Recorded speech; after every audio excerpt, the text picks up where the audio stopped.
Hello, welcome to Polytechnic English, my dear students. Today we'll be learning about attitude.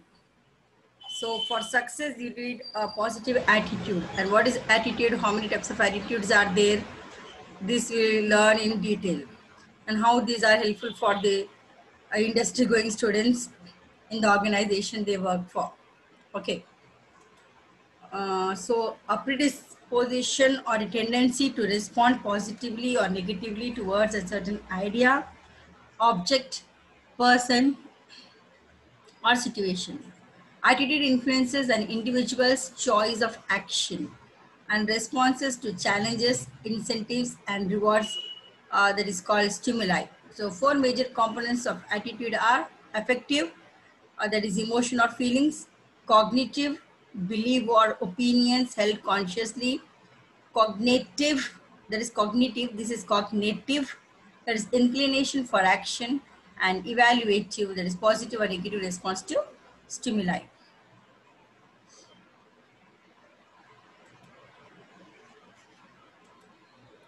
Now attitude in a psychology, it defines as it is a psychological construct, a mental and emotional entity that inheres in or characterizes a person. So they are complex and are an acquired state through experiences. It is an individual's predisposed state of mind regarding a value, and it is precipitated through a responsive expression towards oneself, a person, place, thing, or event. So the attitude object, which in turn influences the individual's thought and action. So prominent psychologist Gordon Allport described this latent psychological construct as the most distinctive and indispensable concept in contemporary social psychology. So attitude can be formed from a person past and present. So can be from the person's past, or it can be present. It can be formed. So the key points in the study of attitudes includes attitude strength, attitude change, consumer behavior, and attitude behavior relationships. So how the attitude strength can enhance the students, or how they can change with the coming changes dynamic, then how can it change the consumer behavior and the relationship. Now coming to the social psychology, an attitude is an evaluation of an attitude object. So ranging from extremely negative or to extremely positive. So most contemporary perspectives on attitudes permit that people can also be conflicted or ambivalent toward an object by simultaneously holding both positive and negative attitudes towards the same object.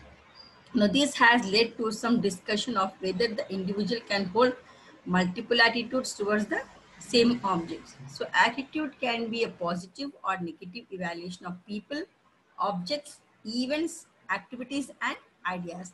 So, it could be concrete, abstract, or just about anything in your environment. But there is a debate about precise definitions. So, many of the authors have defined attitude in different angles. So according to Eagle and Chaiken, for example, define an attitude as a psychological tendency that is expressed by evaluating a particular entity with some degree of favor or disfavor. So though it is sometimes common to define an attitude as affect towards an object, that is affect is discrete emotions or overall arousal, is generally understood as an evaluative structure used to form attitude object. So attitude may influence the attention to attitude objects. So the use of categories for encoding information and the interpretation, judgment and recall of attitude relevant information. So these influences tend to be more powerful for strong attitudes which are accessible and based on elaborate supportive knowledge structure. Coming to the durability and impactfulness of influence depend upon the strength formed from consistency of heuristics. That is, attitude can guide encoding information, attention, and behavior. So even if the individual is pursuing unrelated goals, so these attitudes they have to be very accessible. They have to be very like they should one should adopt one should accept the attitude. So it should be like it has to support the knowledge structure, elaborate the supportive knowledge structure. So coming to the Jung's definition, attitude is one of the Jung's 57 definitions in chapter 11th of psychological types. So from there I have taken this one, attitude's definition. According to the Jung's definition of attitude, it is a readiness of the psyche to act or react in a certain way. So we say that there is action to an equal reaction, isn't it? So what he said, readiness of the psyche to act or react in a certain way. So attitudes are very often come in pairs, one conscious, another unconscious. So within this broad definition, Jung defines several attitudes. The main attitude dualities that Jung defines are the follows. First one, consciousness and the unconsciousness. So the consciousness and the unconscious, the presence of two attitudes is extremely frequent. One conscious and the other unconscious. This means that consciousness has a constellation of contents different from that of the unconscious. So a duality, particularly even in neurosis. Coming to the extroversion and introversion, again this is a pair. So this pair is so elementary to Jung's theory of types that he labeled them the attitude types, extroversion and introversion. Coming to the third one, that is rational, irrational attitudes. So I conceive reason as an attitude. Fourth one, the rational attitude subdivides into thinking and feeling psychological functions, each with its attitude. So the irrational attitude subdivides into the sensing and intuition, psychological functions, each with its attitude. So there is a type, a typical thinking, feeling, sensation, and intuitive attitude. Now, coming to the individual and social attitudes, many of these are isms, egoisms, many all isms. Okay. So in addition, Jung discusses the abstract attitude. When I take an abstract attitude, abstraction is contrasted with concretism. Okay. So concretism, by this I mean a peculiarly of thinking and feeling, which is the antithesis of abstraction. Okay. Now coming to the function, another classic view of attitude is that attitudes serve particular functions for individuals. So that is, researchers have tried to understand why individuals hold particular attitudes or why they hold attitudes in general by considering how attitudes affect the individuals who hold them. According to the Daniel Katz, for example, he writes that attitudes can serve how by instrumental, adjustable, adjustive, or utilitarian. So here I said ego defensive, value expressive, or knowledge functions. So this functional attitude theory suggests that in order for attitudes to change, example via persuasion, appeals must be made to the functions that a particular attitude serves for the individuals. So as an example, the ego defensive function might be used to influence the racially prejudicial attitudes of an individual who sees themselves as open-minded and tolerant. So by appealing to that, individual's image of themselves as tolerant and open-minded. So it may be possible to change that prejudicial attitudes to be more consistent with the self-concept. So similarly, a persuasive message that threatens self-image is much more likely to be rejected. So Daniel Katz classified it into four different groups based on the functions. First, I said utilitarian. This utilitarian provides us with general approach or avoidance tendencies. Second, knowledge. It helps people organize and interpret new information. Third, ego defensive attitudes can help people protect their self-esteem. Coming to the fourth one, value expressive, it used to express central values or beliefs. So utilitarian people adopt attitudes that are rewarding and that help them avoid punishment. So there are a rewarding type, and like that they can help them to avoid punishments. It is, so in other words, an attitude that is adapted in a person's own self-interest.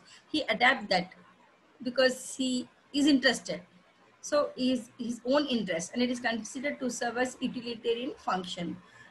So consider you have a condo, people with the condos may pay property taxes, and as a result you don't want to pay more taxes. If those factors lead to your attitude that increases a property taxes are bad. So your attitude is serving as a utilitarian function. Coming to the knowledge, people need to maintain an organized, meaningful, and stable view of the world. So, that being said, that important values and general principles, they can provide a framework for your knowledge. So, attitudes achieve their goal by making things fit together and make the sense of living.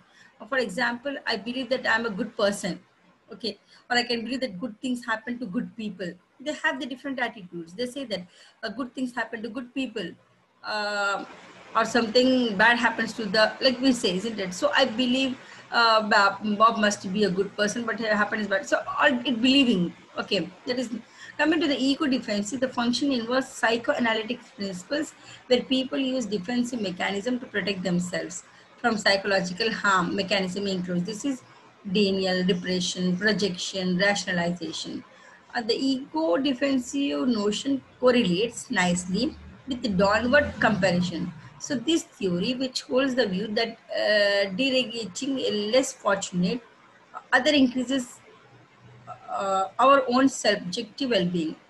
That is, we are more likely to use the ego defensive function when we suffer a frustration or misfortune.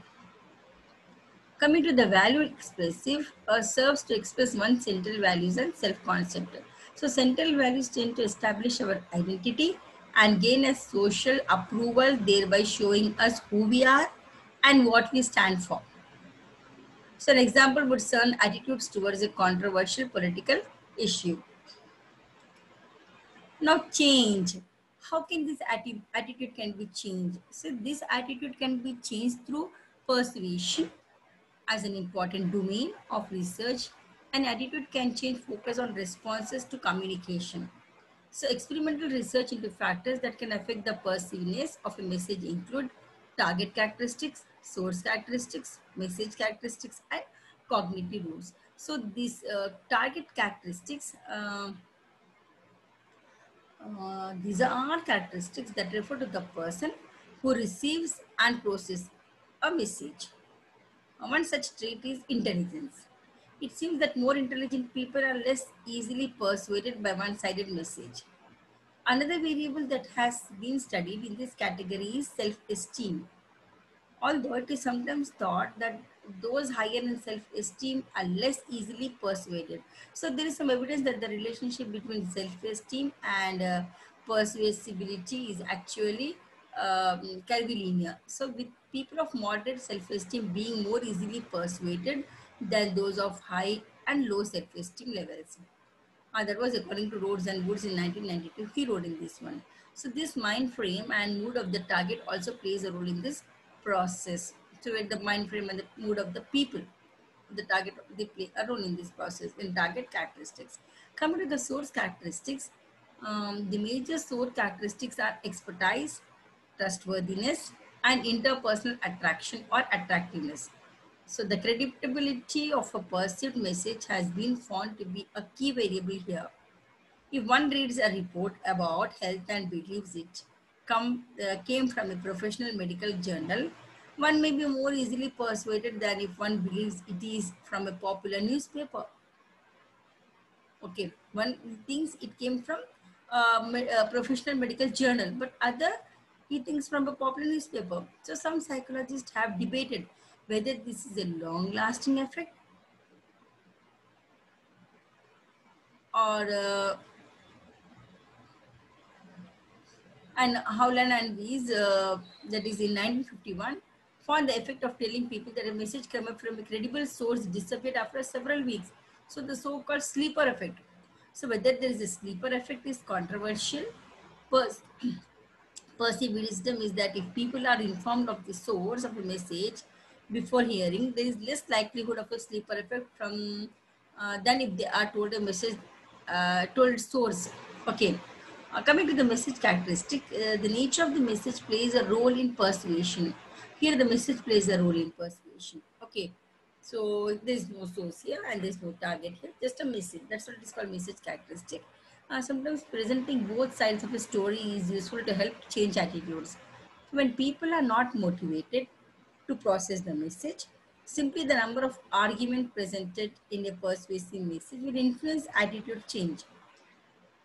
such that a greater number of arguments will produce greater attitude change.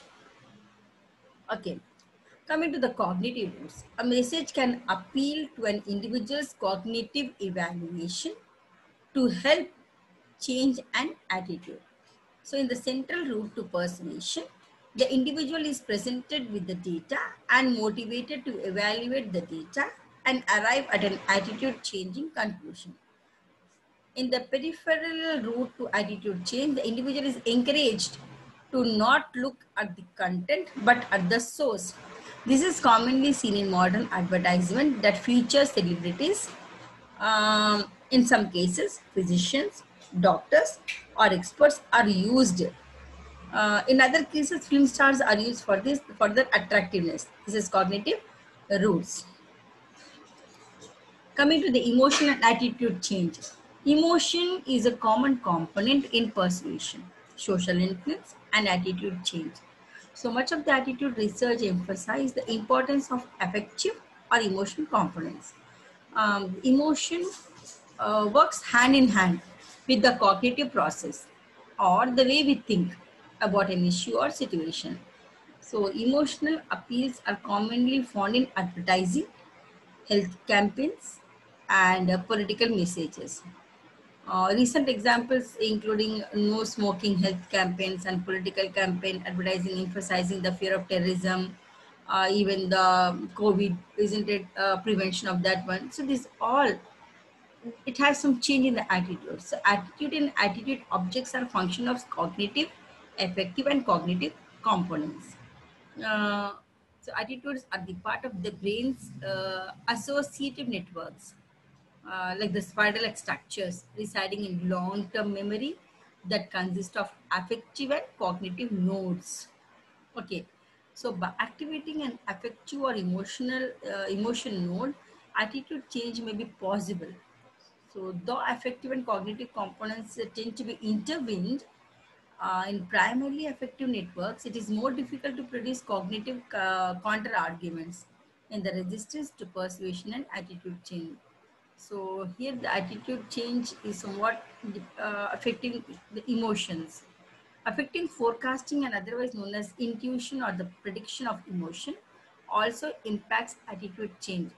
So research suggests that predicting emotions is an important component of decision making in addition to the cognitive process. So how we feel about an outcome may override purely cognitive rationals. So in terms of research methodology, the challenge for researchers is measuring emotions and subsequent impacts on attitude. Since we cannot see into the brain, various models and measurements tools have been constructed to obtain emotion and attitude information, isn't it? So their measures may include the use of psychological cues like facial expressions, vocal changes, and other body rate measures. So for instance, fear is associated with raised eyebrows, increased heart rate, and increased body tension. So according to Dillard in 1994, he said. So other methods include concept or network mapping and using primes or word cues in the era. Coming to the components of emotion appeals. Any discrete emotion can be used in persuasive appeal. This may include jealousy, disgust, indignation, fear, blue, disturb, haunted, and anger. So fear is the one of the most studied emotional appeals in communication and social influence research. Important consequences of fear appeals and other emotional appeals include the possibility of reactance, which may lead to either message rejections or source rejections, and the absence of attitude change. So as the EPPM suggests, there is uh, there is an optional emotion level in motivating attitude change. So if there is not enough motivation, an attitude will not change. If the emotional appeal is overdone, the motivation can be paralyzed, thereby preventing attitude change. So emotions perceived as negative or containing threat are often studied more than the perceived positive emotions like humor. Though the inner workings of humor are not agreed upon, humor appeals may work by creating incognitives in the mind. So recent research has looked at the impact of humor on the processing of political messages. While evidence is inconclusive, so there appears to be potential for targeted attitude change in receivers with low political message involvement.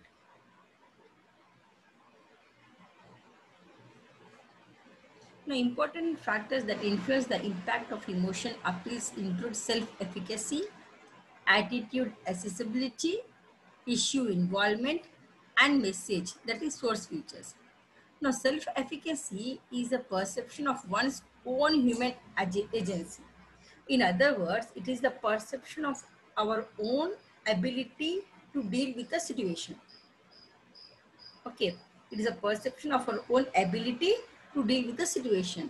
So it is an important variable in emotion appeal message because it dictates a person's ability to deal with both the emotion and the situation. For example, if a person is not self-efficacious about their ability to impact the global environment, they're not likely to change their attitude or behavior about global warming. Okay, coming to the Dillard, who suggests in 1994 that message features such as source nonverbal communication, message content, and receiver differences can impact the emotion impact of fear appeals. So the characteristics of a message are important because one message can elicit different levels of emotion for different people. So thus in terms of emotion appeals messages, one size does not fit all. So attitude accessibility refers to the activation of an attitude from memory. In other words, how reality available is an attitude about an object issue or situation issue. Involvement in the relevance and silence of an issue or situation of an individual. So issue involvement has been correlated with both attitude access and the attitude strength. So past studies conclude accessible attitudes are more resistant to change. Coming to the attitude behavior relationship. The effects of attitude on behavior is a growing research enterprise within psychology. So Isaac Acheson has led research and helped develop two prominent theoretical approaches within this field. The theory of reasoned action and its theoretical descendant, the theory of planned behavior. So both the theories help explain the link between attitude and behavior as a control and deliberative process. Now, theory of reasoned action. The theory of reasoned action, that is TRA, is a model for the prediction of behavioral intention, spanning predictions of attitude and predictions of behavior. So the subsequent separation of behavioral intention from behavior allows for explanation of limiting factors on attitudinal influence. So Edison in 1980, he said, the theory of reasoned action was developed by Martin Fishburne and Isaac Acheson in 1975-1980, derived from previous research that started on the theory of attitude, which leads to the study of attitudes and behavior. So this theory was born largely out of frustration with traditional attitude, that is behavior research. So much of which found between correlation between attitude measures and performance of volitional behaviors. Coming to the theory of planned behavior. The theory of planned behavior was proposed by Isaac Acheson in 1985 through his article From Intentions to Actions. A theory of planned behavior in this theory was developed from the theory of reasoned action, which was proposed by Martin Fishburne in together with the in 1975 with the Isaac Acheson. So the theory of reasoned action was in turn grounded in various theories of attitude such as learning theories, expectancy value theories, consistency theories, and attribution theory. So according to the theory of reasoned action, if people evaluate the suggested behavior as positive attitude and if they think the significant Others want them to perform the behavior, subjective norm, and this results in a higher intention, that is motivation, and they are more likely to do so. So a high correlation of attitudes and subjective norms to behavioral intention and subsequently to behavior has been confirmed in many studies. So the theory of planned behavior contains the same component as the theory of reason action, but adds the component of perceived behavioral control to account for behavioral barriers or set own control, one's own control. Coming to the motivation and opportunity as determinants mode, that is. So Russell H. Fazio proposed an alternative theory called motivation and opportunity as determinants or mode. So Fazio believes that because there is a deliberative process happening, individuals must be motivated to reflect on their attitudes and subsequent behaviors. Simply put, when an attitude is automatically activated, the individual must be motivated to avoid making an invalid judgment, as well as have the opportunity to reflect on their attitude and behavior. So a counter argument against the high relationship between behavioral intention and actual behavior has also been proposed, as the results of some studies show that because of circumstantial limitations, behavioral intention does not always lead to actual behavior. Namely, since behavioral intention cannot be the exclusive determinant of behavior, where an individual's control over the behavior is incomplete. So Ajit then introduced the theory of planned behavior by adding a new component, that is perceived behavioral control.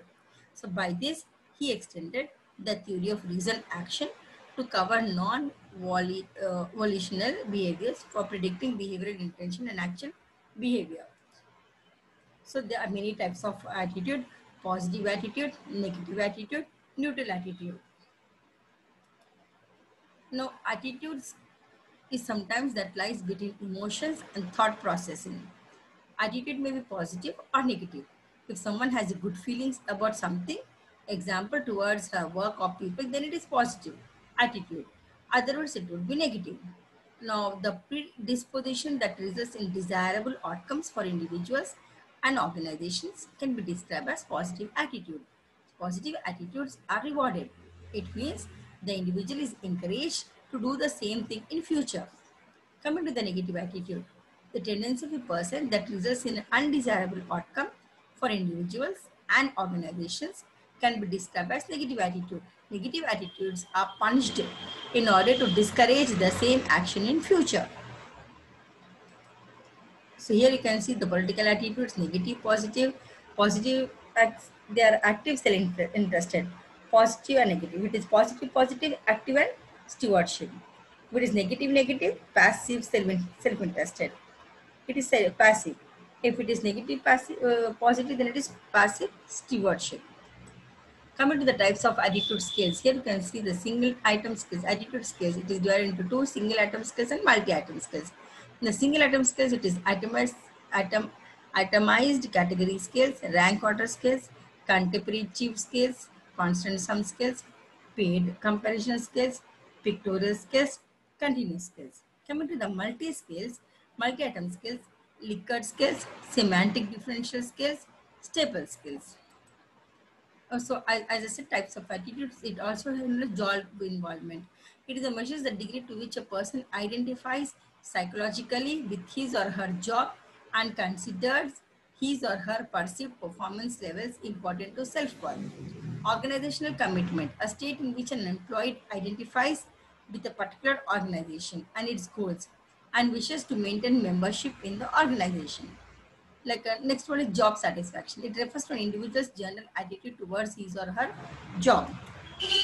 Coming to the nature and the dimensions of attitudes. Attitude, that is persistent tendency to feel and behave in a particular way towards some object. The characteristics of attitudes, they tend to persist unless something is done to change them. They can fall anywhere along a continuum from very favorable to very unfavorable. They are directed towards some object about which a person has feelings and beliefs. Coming to the four different types of attitude of people as per psychology. Attitude is said to define the personality of a human. Naturally, this falls under two categories: the good and the bad.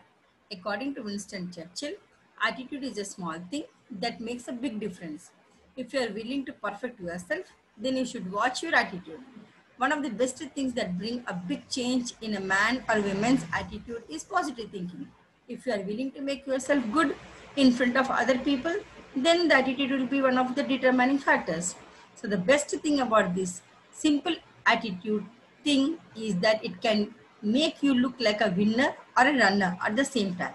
So according to most people, the energetic and positive mindset combination can be said to be one of the best attitudes for all people out there. So attitude comprises basically of mindset, viewpoint, beliefs, etc. So these basic elements add to the person you are. Your skill is facing the challenges of life, and moving is often shaped by the attitude you hold. So this type of attitude in psychology, as I said, often stated as cognitive, behavioral, and emotional. So the first component is based on the knowledge we acquire and feel confident about the fact that we are educated on that subject and can present someone with the relevant information. Uh, this makes us confident. The emotional component deals with the giving out of emotional stimuli, such as overacting, are simple things. We should stay calm under all circumstances to be ready to deal with whatever comes to our mind. The behavioral component takes care of the way we react to certain things and is one of the primary things that we should take care of. Now, list of attitude and behavior. So, the four basic types of attitude and behavior that are positive, negative, and neutral. Positive attitude, this is one of the type of attitude in organizational behavior. So, one needs to understand how much a positive attitude it takes to keep the work moving and progressing. It means that keeping a positive mindset and thinking about the greater good, no matter whatever the circumstances are. A positive attitude has many, many benefits which affect our other kinds of behavior in a good way. Okay, for example, a person who has a positive attitude and the mindset will look for the good in other person no matter how bad they behave or how bad is their attitude.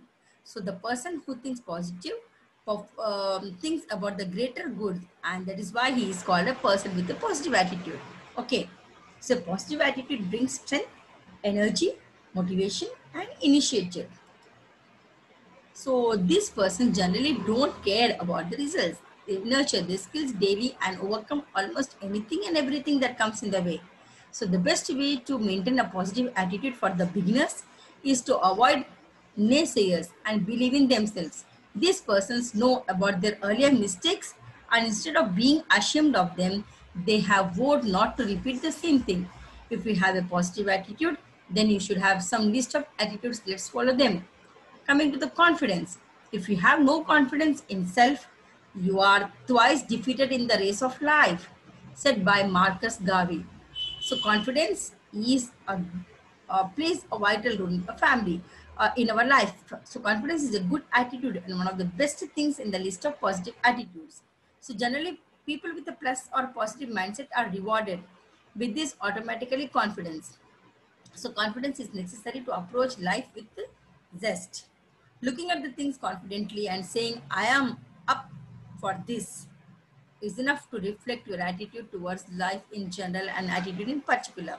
So confidence in other element in the world will start with being confident with self. Coming to the happiness. Happiness is not out there, it's in you. So happiness is the next type of attitude in the list of positive attitudes and behaviors. A happy mind is an abode for all the good things to self. Confident people are quite happy as they are not worried about the results, interviews, etc. and other similar things in life that are meant to test us. So look within yourself, you will find happiness. Coming to the sincerity, it is the face of the soul, said by Samuel Dubin. So individual with a positive mindset is often found to be quite sincere. He or she is aware of the work to be done and they know that the only way out of a situation is through it. So sincerity is one of the traits that you should never let go of or compromise with. Coming to the determination. So a dream doesn't become reality through magic. It takes sweat, sorry. A dream doesn't become reality through magic. It takes sweat, determination, and hard work, said by Colin Powell. So determination is one of the primary rewarding points for a person with a positive attitude. A night dose of hard work, effort, and determinations are essential to get things the way you want. So a person who is driven and properly determined will overcome all impossibilities in the life. Yes, this we are all be talking about the positive. Coming to the other side, that is negative attitude. You can see how the negative attitude have the drawbacks. So a negative attitude is something that every person should avoid in their life. So generally people with negative attitude ignore the good things in life and only think about whether they will fail. Okay, they just bother about their failures. So they often find a way out of tough situations by running away from it. So instead of facing, they start running away from it. So they often compare themselves with the other person and they find the bad in them just only. Okay, they often compare themselves with the other person and they find bad in them only. So in short, he or she is exactly the opposite of the one with a positive mindset.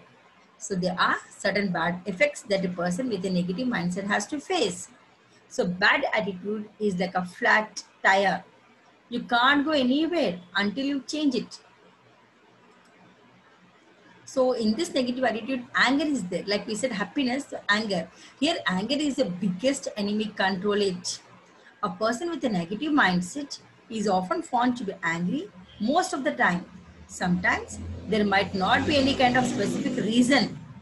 Okay, sometimes there might not be any kind of specific reason behind their anger. But anger, they always, they, because they're addicted to it. So anger is the root cause of self-destruction. Okay, so while some amount of anger is good, but extreme cases of anger only lead to destruction.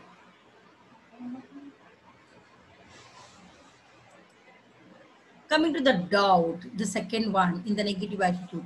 So doubt kills more dreams than failure ever will. Okay, so the doubt kills more dreams than ever, failure ever kill. Now, a person can question himself, but he or she should never doubt themselves.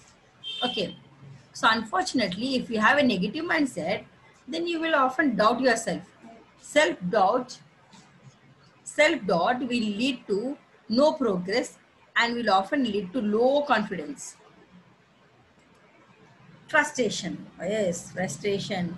To conquer frustration, one must remain intensely focused on the outcome, not the obstacles. Okay, said by T.F. Hodge. So negative person is frustrated person, first of all. As said earlier, attitude defines the person, and that is why if you are frustrated, that will show on your face and you will be facing some serious difficulties. So frustration will not help you to build your career. It is an irritant and will keep preventing you from taking any positive step forward. Yes, this we're talking about negative. Now coming to the neutral attitude. Okay, there is neutral, like silence is the best response to a full reset. So neutral attitude, this is another type of attitude that is common. That mindset is a neutral one. There is no doubt, neither is there any kind of hope. Okay, they're not here, not there. They don't have any doubt and they don't have any hope also. So these people, this kind of people generally tend to ignore the problems in life. They wait for some other individuals to take care of their problems. So they generally have a lazy life and they are often unemotional. So it is as if they don't think about anything that much and doesn't care for the same as well. They never feel the need to change themselves as they can simply live with the way they are. Okay. So he or she will be disconnected quite often, and that is why having a neutral attitude is very bad and should be fixed as soon as possible. But however, a person with a neutral attitude, if changes, can go only to the path of a positive attitude. So in most cases, it has been seen that the attitude adjustment mental therapies have led persons to a road filled with positive feelings only. So in this bad attitudes also I said will ruin your team. So one of the most dangerous type of attitude and different is sicken. attitude. The seeking attitude has the caliber to destroy every image that comes in connection with the positive image. So this type of attitude is more of a negative attitude and is very destructive.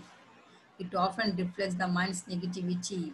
It is necessary to let go of this kind of attitude for the betterment of the self and the people around you. They're often difficult to be mended because the attitude is deep rooted within one's personality. However, with time, it nevertheless is possible to change the course of direction of this attitude. So, attitude will either define you or destroy you. Remember, this is the best definition. Attitude will either define you or destroy you. So, what generally follow is your attitude will be an inspiration for many in your team. So, therefore, companies look for the people with a positive attitude.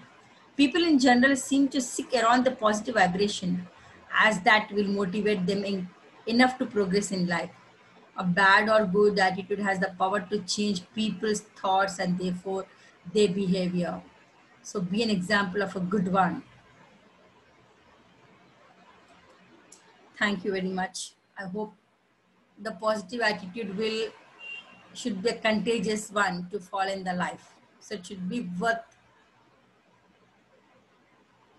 catching attitude. Okay. Thank you. Hope you'll be all students will be going with the positive attitude and hope for the best in their life.